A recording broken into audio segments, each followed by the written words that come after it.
you could have these fires without having climate change, and you can have climate change and not have these fires. In other words, climate change is not the cause of the fires.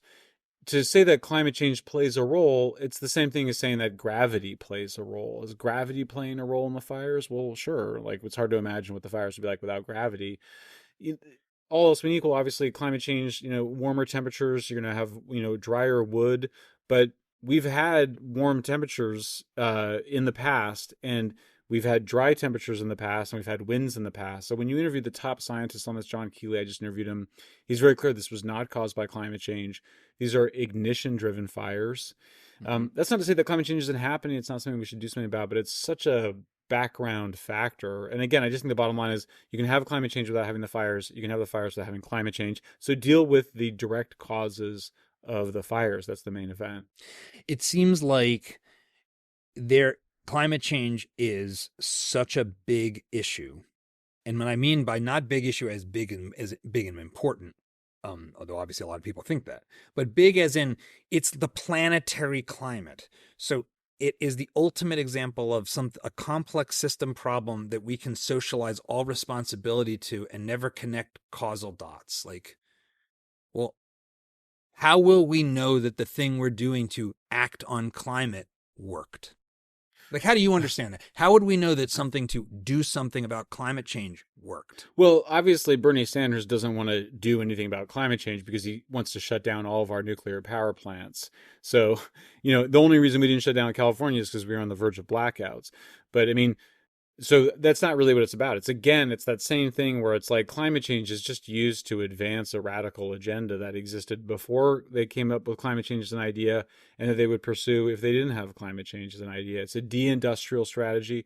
I mean, it's so interesting. Like you were saying, I agree with you. I think people hear industrial and it has a negative connotation. Mm-hmm. That tells you everything you need to know. Why would it possibly have a negative connotation? Like all of our lives depend on the Industrial Revolution, which was like liberation from, backbreaking, awful kinds of labor that we're all happy to escape. So yeah, it's a kind of neo-primitivism. It's that same anti-modern, anti-capitalist nihilism that's very strong with Bernie Sanders.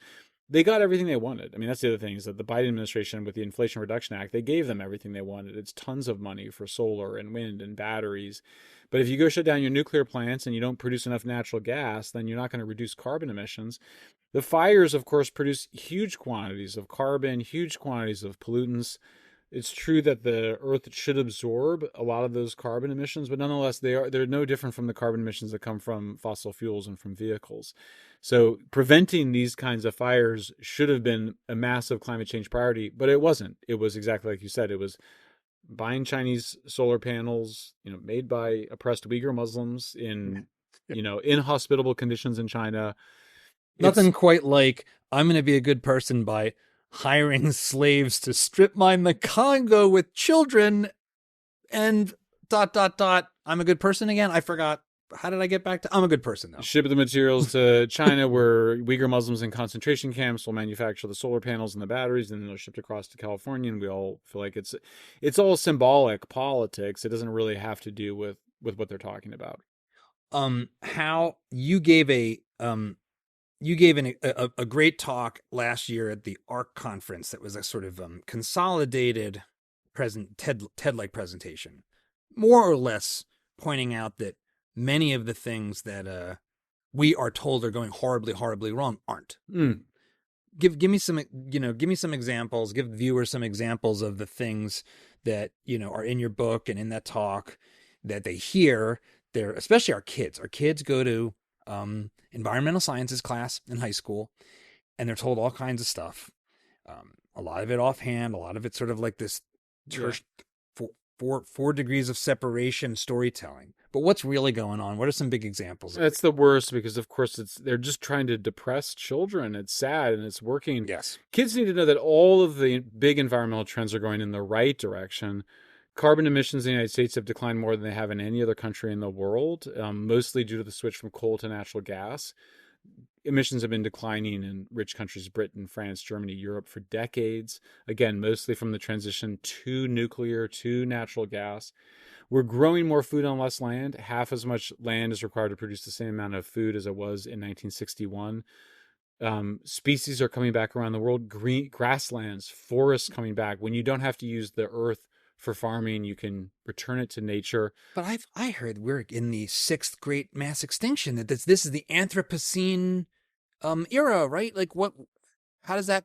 Where does that come from? It's such a scandalous lie. The sixth mass extinction is one of the greatest lies ever perpetuated. We're absolutely not in a mass extinction.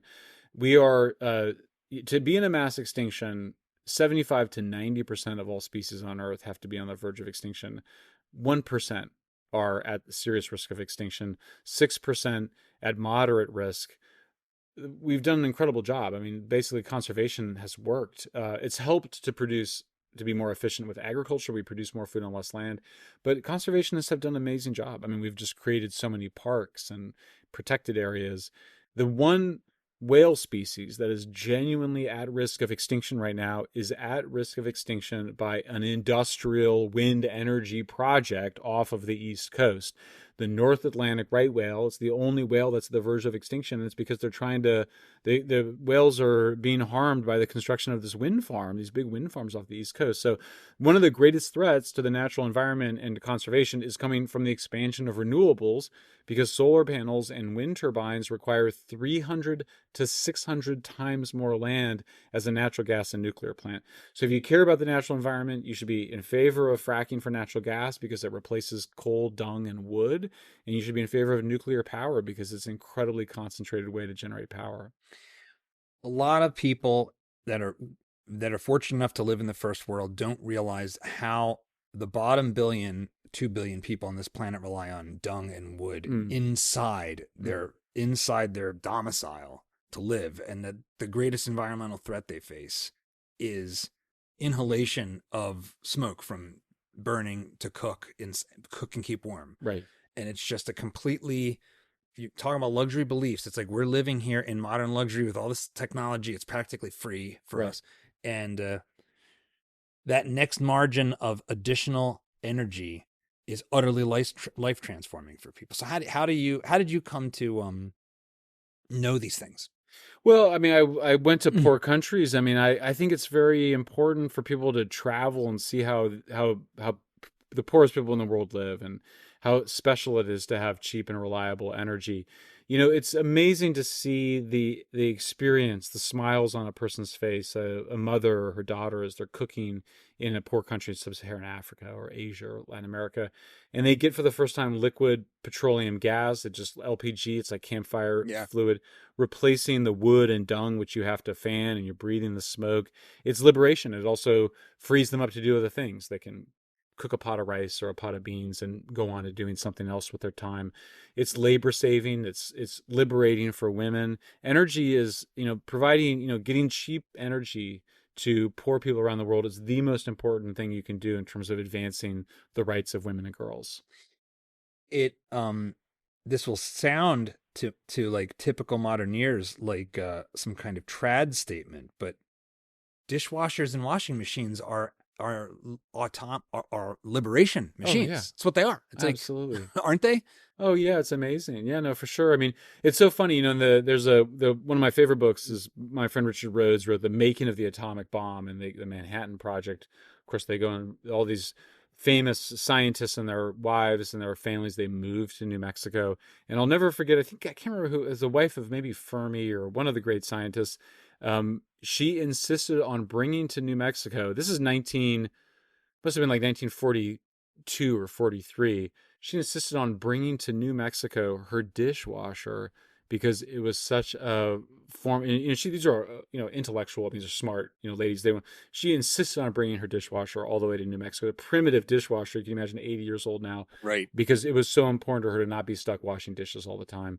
Gives you a sense of it. Any of us that have ever had to go from being in a dishwasher situation to a washing dishes situation knows the difference it makes. But I mean, imagine washing your clothes and drying clothes. I mean, it's backbreaking labor. Now we just throw it in a machine and be done with it. So we take these things for granted. I think that is what leads to the decadence. You feel entitled to it. You forget what it was like for our ancestors, and we don't experience the gratitude that we should experience for this. And we inherited this thing. I mean, this whole thing was Right. given to us, all this civilization handed to us, and we don't have enough gratitude for all the work that went into it. You are so one of the reasons why I care so much about this issue isn't just that it is a big issue, but a big focus of this show and my own personal focus is on our kids. Dad Saves America. And there's been studies. I think there was one that was 10,000, I think it was 16 to 24-year-olds across 8 different countries, and it found something like half of the respondents said they experience climate anxiety on a daily basis, that their daily lives are affected by a belief that the world is coming apart. AOC, I think she said, we only have 12 years to live. The end of the world's in 12 years. I think that will be 2 years after Donald Trump leaves office for his second term. We will have 2 years left before the end of the world, according to AOC's statement at the time. So what do you have to say to our kids who are struggling with this, who are really they are feeling anxiety, they're feeling depression, they don't want to have kids of their own, they are being sucked down in a vortex? I mean, they've been lied to, and we have to tell them that they were lied to, and that that their lives are going to be better and richer, and there's going to be more natural environment for them. Sure, it'll be somewhat warmer, but that's not the end of the world. We can grow food all around the world. The food production is just going to keep going up and up. We have so much food. So there's no scenario for environmental collapse at all. Like, it doesn't even exist in the United Nations reports, even in their most exaggerated statements. So I think we've done a big disservice to kids. The alarmism has been a major disservice in terms of their morale. We should tell them that they've been lied to. The future is bright for them. There's no truth to it. And look, it's a religion. Again, it's we live in a Christian society. We've inherited a Christian society. People stop believing in God. They stop believing in traditional religion. They invent a new way to feel guilty. Gaia. They invent Gaia God. Yeah, they invent an apocalypse and an alternative apocalypse, and but it has nothing to do with what's happening in reality. So we need to get awake to the reality, the physical realities that we live in, and get our heads out of the clouds, I think. If you like this clip, you should check out the full video and all the other great content we've got at Dad Saves America. So be sure to hit the like button, subscribe, and ring that bell so you won't miss our new stuff as it drops each week.